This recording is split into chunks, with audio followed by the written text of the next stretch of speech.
Alara stood in her quiet chamber. The walls were made of a dark, living material that pulsed with a soft green light. This was the heart of her ship, the last home of her people. She was the queen, but her kingdom was now silent. Once her mind had been filled with the thoughts of billions of her children. Now there was only a deep, empty quiet. She moved towards a wall. Its surface was smooth and shiny like black glass. It was her mirror. She looked at the creature staring back at her. Her body was tall and slender, covered in a shell that shone with hints of blue and purple. It was not one solid color. It changed when she moved, like oil on water. She had 4 arms. 2 were strong, ending in careful, delicate hands. The other 2 were smaller, resting against her sides. Her legs were long and ended in feet that looked more like a bird's claws, but it was her face that she found most difficult to look at. Her eyes were large and dark, made of 1,000 tiny lenses. They could see in many directions at once. Around her mouth were small, sharp parts that could move when she spoke. They were not made for smiling. She saw a queen. She saw a warrior. She saw a thing built for ruling and surviving. She did not see beauty. She saw only a hideous creature, the last of its kind. A soft chime sounded in the room. It was the signal for the human's visit. Alara felt a wave of tiredness. She did not want to see anyone. The humans had found her ship drifting in space. They offered help. She did not need their help. What could they do? They could not bring her people back, but she had agreed to these meetings. It was easier than refusing. She sent a silent command. The doorway, a living membrane of flesh and chitin, peeled open. The human walked in. His name was June. He was not what she had expected. The humans had sent a soldier first, a man in a hard uniform who looked at her with careful, suspicious eyes. But June was different. He was a scientist, they said. He studied plants. He was young by human standards. His hair was black and his skin was a warm brown. He wore simple, soft clothes of gray and green. He did not carry a weapon. Every day he brought a small, flat device for taking notes, but he rarely used it. "Your Majesty," June said. He bowed his head slightly. It was a sign of respect his people had taught him. "June," Alara replied. Her voice was not like a human voice. It was a softer sound, like the murmur of wind through leaves, but it came from the movement of the small parts around her mouth. A translator device on his belt turned her words into his language. The door sealed behind him, leaving them alone. The guard drones waited outside. She did not fear this one soft-looking human. He was no threat to her. The daily ritual began. "I trust you are well today," June said. It was the same thing he said every time. "I am functional," Alara answered. It was the same answer she always gave. What was well? She was not sick. She was not injured. She was just alone. "And your ship? All systems are stable?" "They are adequate." There was a silence. June did not seem bothered by the quiet. His eyes moved around the room, not with fear, but with interest. He looked at the pulsing lights in the walls. He looked at the organic shapes of the support structures that grew from the floor like tree roots. Alara watched him. Why did he keep coming? There was nothing for him here. There was nothing for anyone. "Would you like to continue our discussion from yesterday?" June asked. Yesterday he had tried to explain something called music. She had not understood its purpose. "Today I have nothing to discuss," Alara said, turning back to her dark mirror. She wanted him to leave. June was quiet for a moment. "I brought you something." Alara did not turn. "I require no gifts. It is not a gift. It is a sample for my work." This made her turn her head. His work. He was studying her ship, she assumed, taking samples of its biology. The thought was irritating, but it was also familiar. Everyone wanted a piece of the Xylosian Queen. She saw he was holding a small, clear container. Inside was not a piece of her ship, but a single living thing. It was a plant. It had a small, bright green stem and a single, perfect red flower at the top. "What is that?" she asked. "It is a flower. From Earth," June said. He took a step closer. He did not offer it to her. He simply held it so she could see. "I am growing them in my lab. This one just opened today." Alara looked at the small red thing. It was fragile. It served no purpose she could see. It was not food. It was not a weapon. It was just color. "It is inefficient," she stated. "It uses energy to create that structure, which does not help it survive." June looked at the flower and then back at her. A small movement lifted the corners of his mouth. A smile. "That is one way to see it," he said. But on my world, many things are not just about survival. Sometimes they are about more than survival. The concept was alien to her. For her people, everything was about the hive. Survival, expansion, efficiency. There was no more. Yes, June said. He looked around her chamber again at the flowing, organic architecture. Your people? Did they only build for function? Did they not ever create something just because it was pleasing to look at? Ilara followed his gaze. The arches of the ceiling were strong, but they also curved in a way that was graceful. The bioluminescent lights pulsed in a slow, steady rhythm.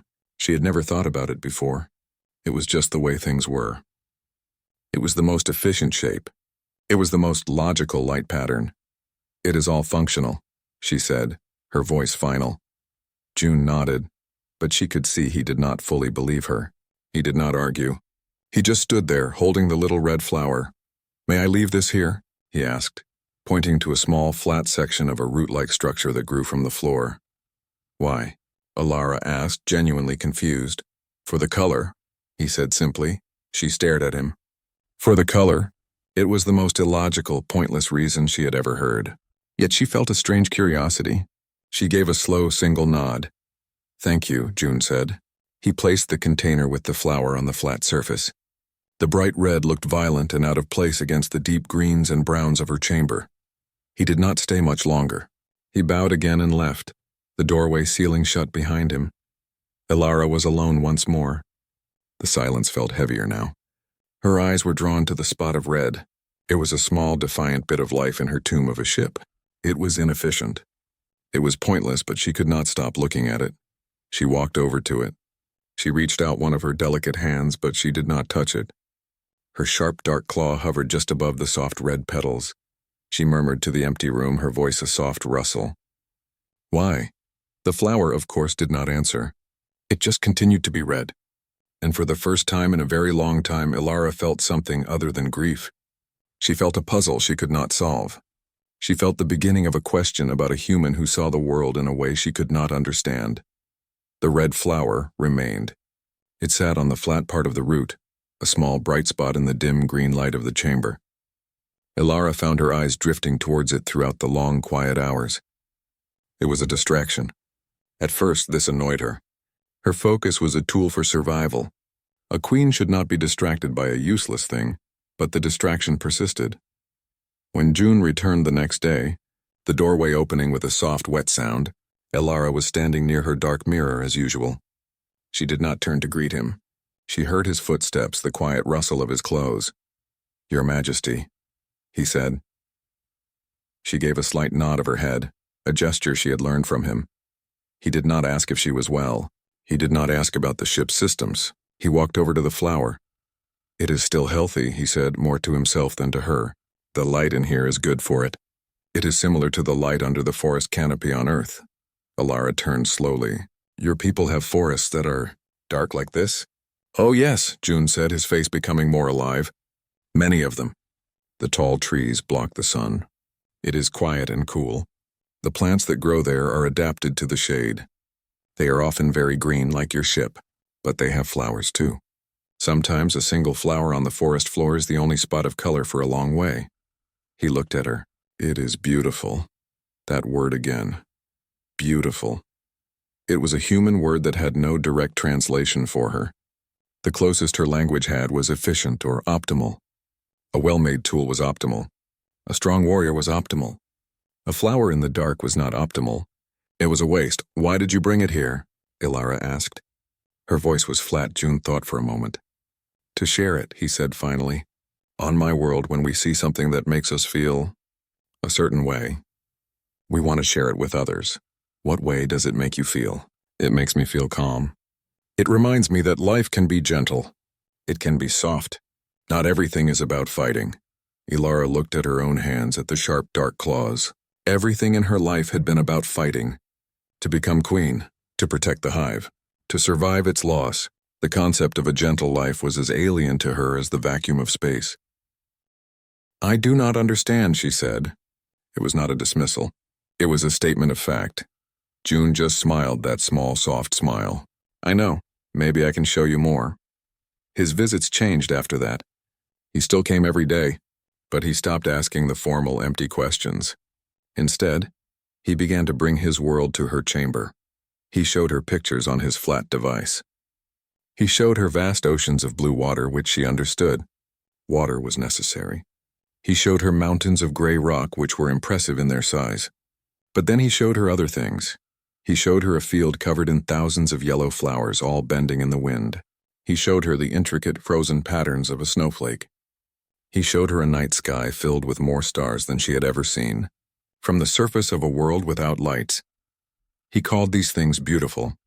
One day, he was showing her an image of a strange rocky place. The ground was red. The sky was pink.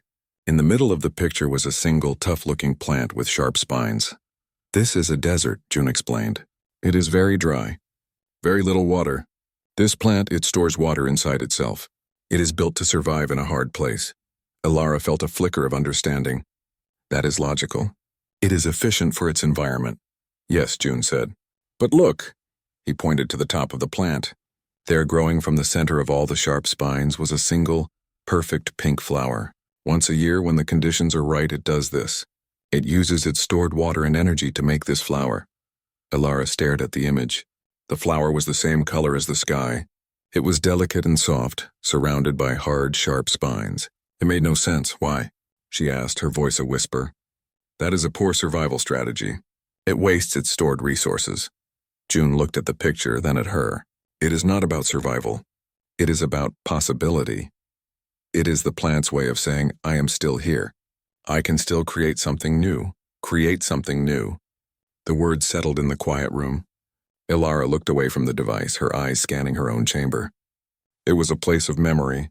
Every curve, every pulse of light was a relic of a lost world. It was a tomb. There was nothing new here.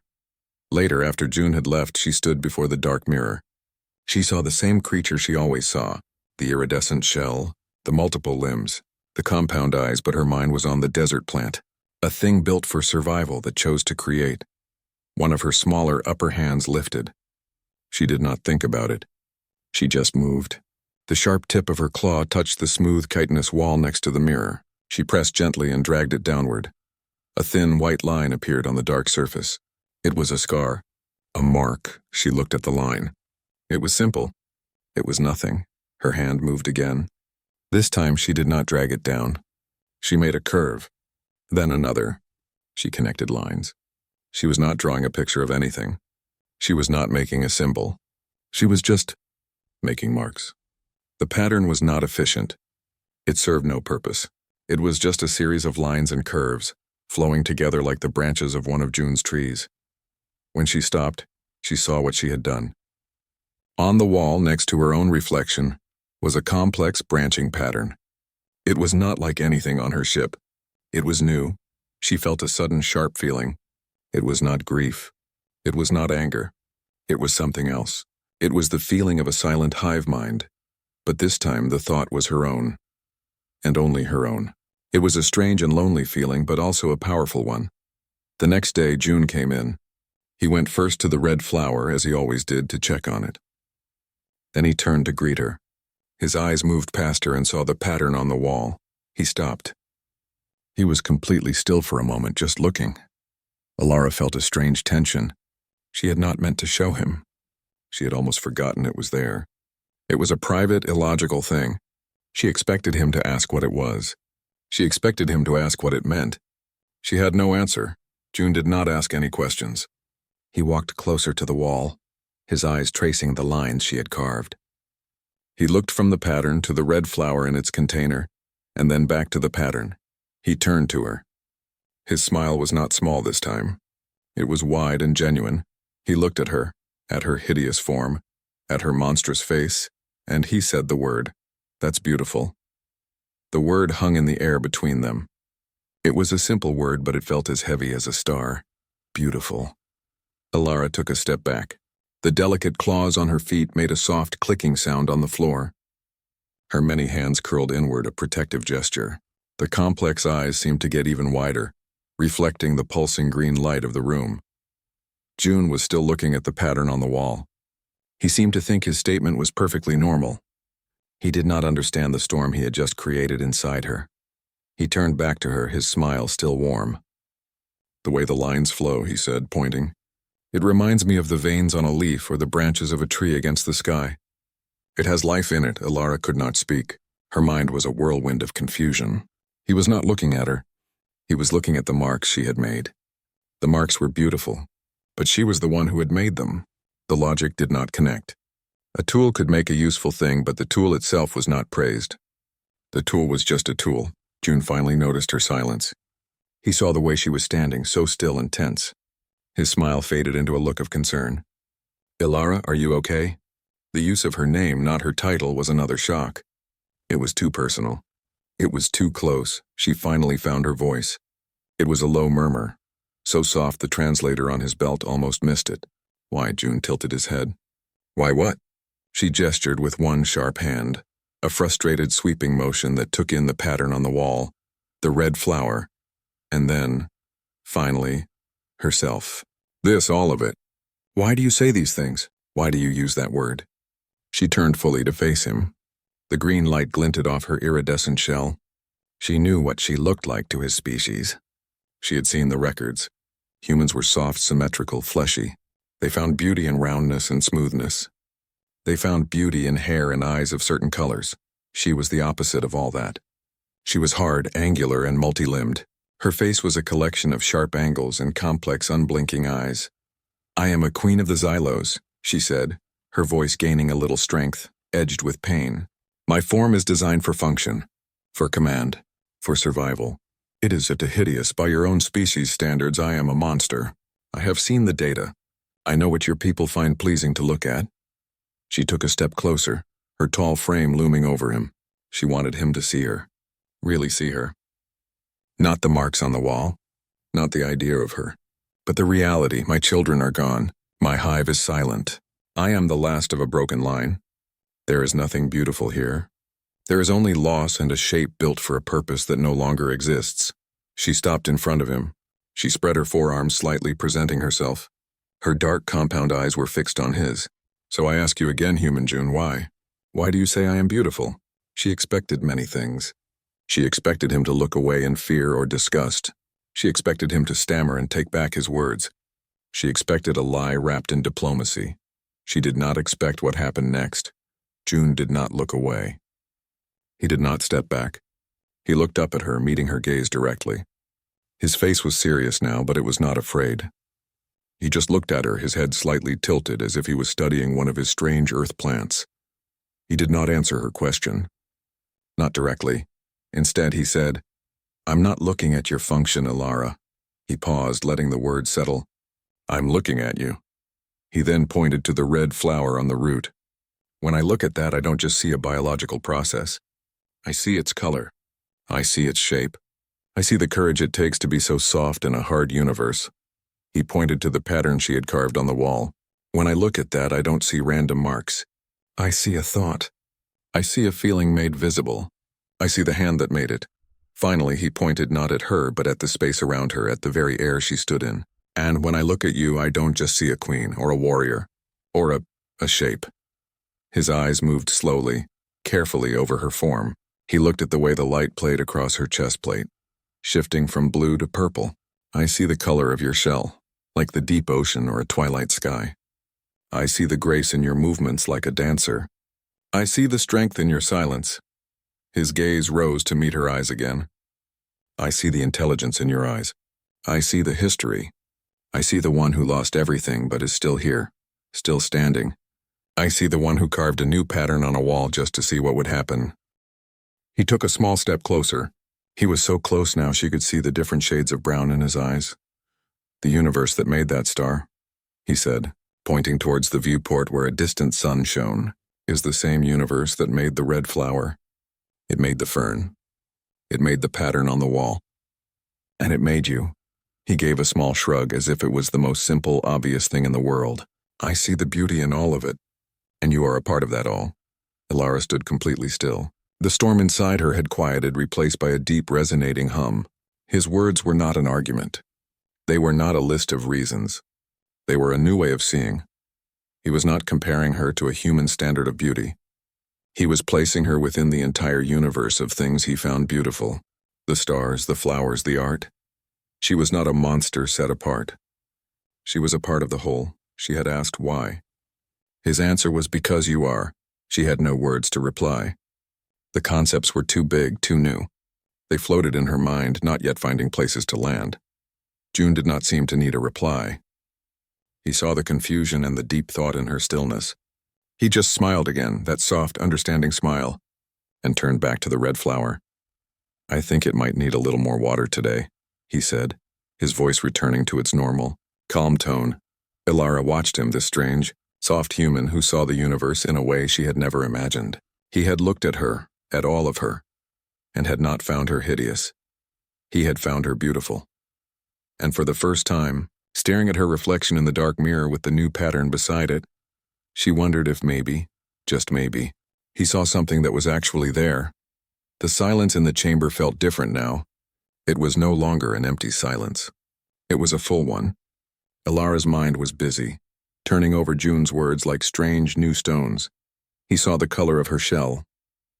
He saw grace in her movement. He saw her history. These were not things she had ever considered. Her shell was armor. Her movement was efficiency. Her history was a burden, but he had connected them to stars and flowers.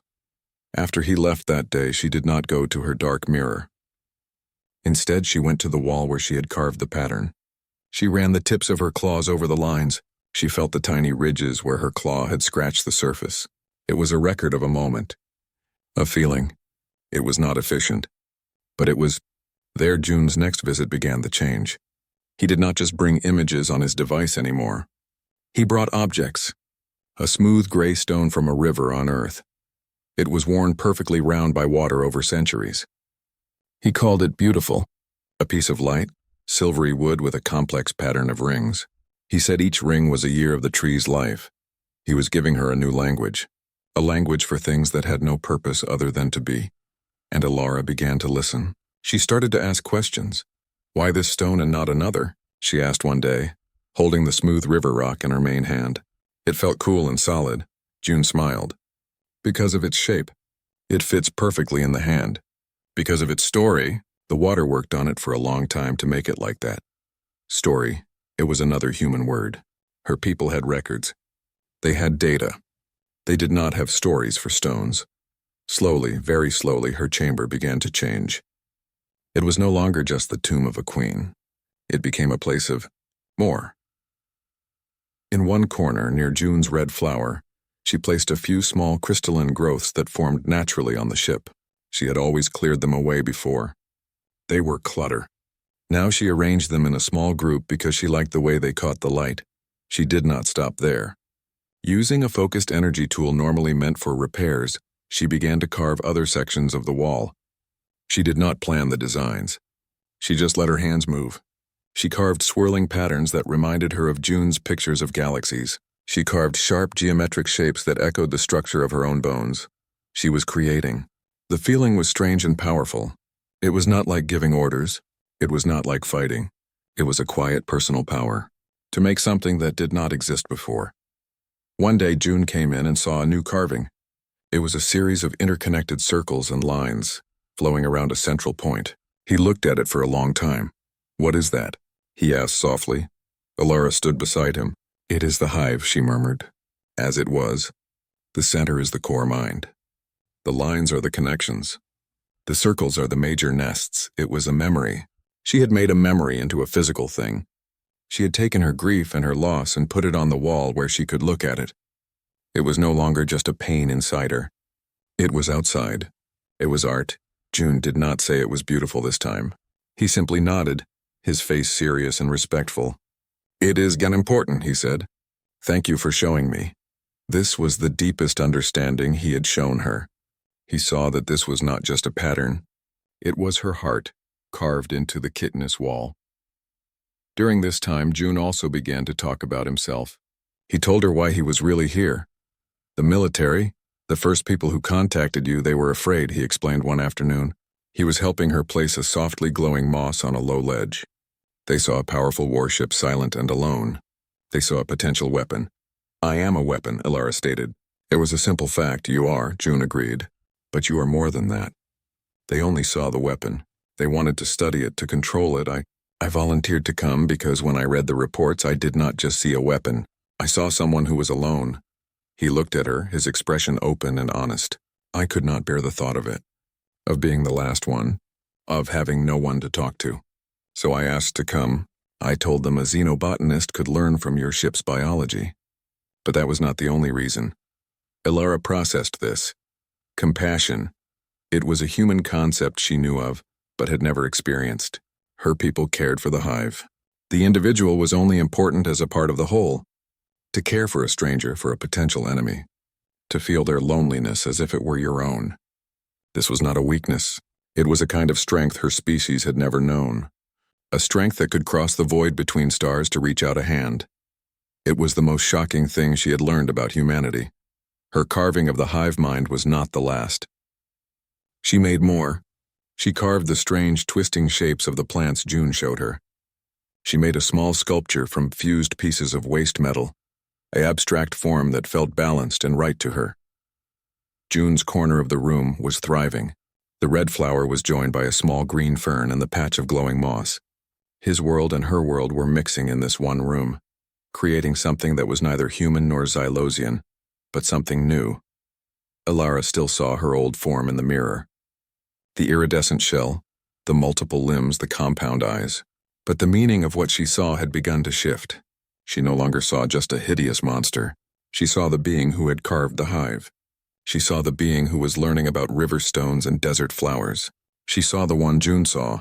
She was still a queen, she was still a warrior. But she was also an artist, a student, a friend. The hideousness was still there, in the lines of her function and her past. But it was no longer the only truth. There was another truth growing beside it, nurtured by a human's simple, illogical words, a truth about color and grace and story. And for the first time since the silence had fallen, Ilara did not just feel the weight of what was lost. She felt the faint, fragile possibility of what could be. The peace of the chamber was shattered by a sharp, blaring sound. It was an alarm klaxon, a harsh, mechanical noise that was utterly foreign to the organic sounds of the Xylosian ship. Red, human-made lights flashed in the corridor outside. Ilara froze for a second. The feeling was so familiar it was a physical pain. Danger. Threat. Her body reacted before her mind, her posture shifting from contemplative to predatory in a heartbeat. Her head snapped towards the doorway.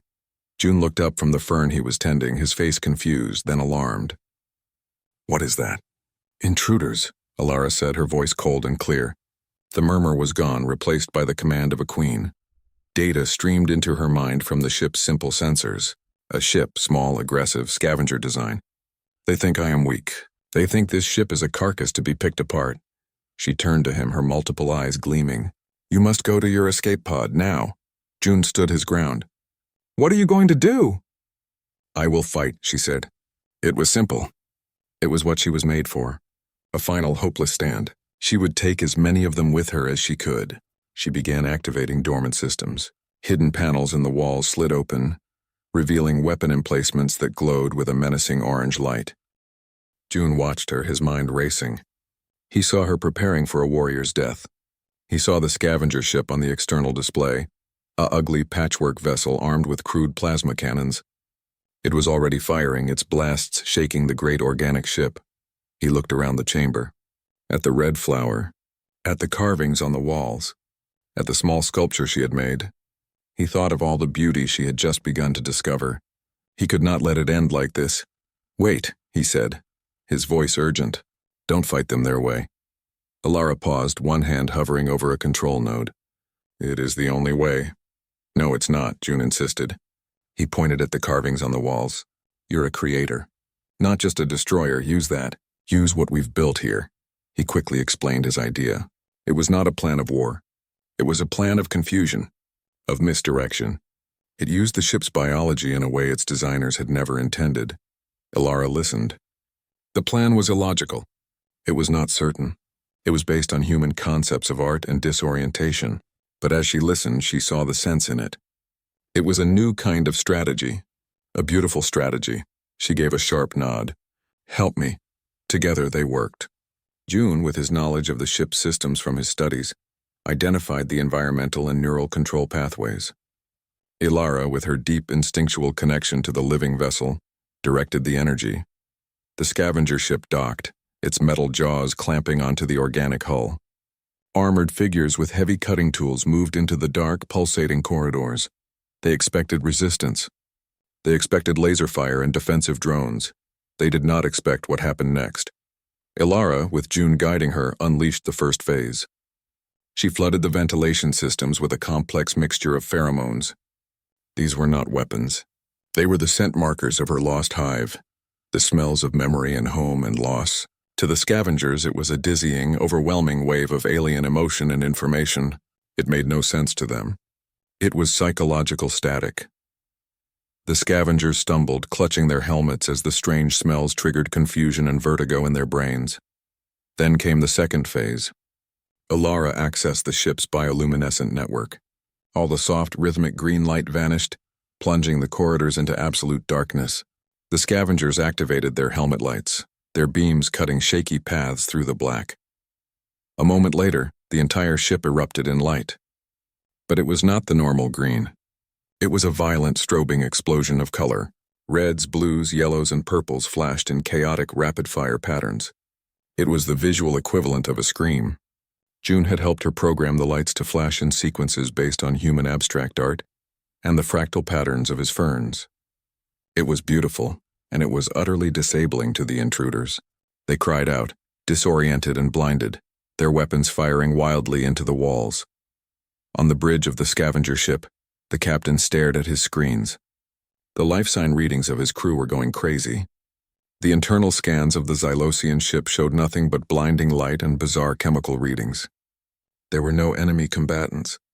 No weapons fire, just chaos. Get them out, the captain roared. There's something wrong with that ship. Pull them back. The scavengers, terrified and confused, retreated as fast as they could. They fled back to their ship, scrambling over each other to escape the disorienting nightmare. The metal jaws released the hull and the scavenger ship powered its engines, fleeing into the dark of space as if chased by demons. The alarm stopped. The strobing lights faded, returning to the soft, familiar green pulse. Silence returned to the chamber. Ilara stood still, her hands resting on the control node. She could feel the ship around her unharmed. The threat was gone. They had won, not by destroying the enemy, but by confusing them, by overwhelming them with the sheer, terrifying beauty of a mind they could not understand. She turned to look at June. He was leaning against the wall, breathing heavily, a wide, relieved grin on his face. It worked, he said, his voice full of wonder. Your beautiful, crazy plan worked. Ilara walked towards him. She looked around the chamber, at the carvings that had given her the idea, at the plants that had inspired the light patterns, at the human who had seen a different path. Her hive was still gone. The silence was still there. But she was not just a relic of a dead race. She was something new. She had defended her home not with the old ways of her people, but with new ways born from friendship and creation. She looked at June, this soft, strange, brilliant human. He had seen beauty in her ruin. He had found strength in her creativity. He had not tried to change her into something she was not. He had simply shown her more of what she could be. He just smiled up at her, his eyes reflecting the gentle green light of her ship. And for the first time, Ilara understood that smile completely. It was not a baring of teeth. It was not a threat. It was a silent language all its own, a language of shared triumph, of respect, of a bond that needed no hive mind to be real. Her own face could not form a smile, but she let out a soft, slow breath, a sound of peace. She reached out one of her primary hands and gently, very gently, touched the back of his human hand with the tips of her claws. It was her answer. It was her thank you. It was her own silent smile. The war was over. A new hive, a hive of two, had just won its first battle.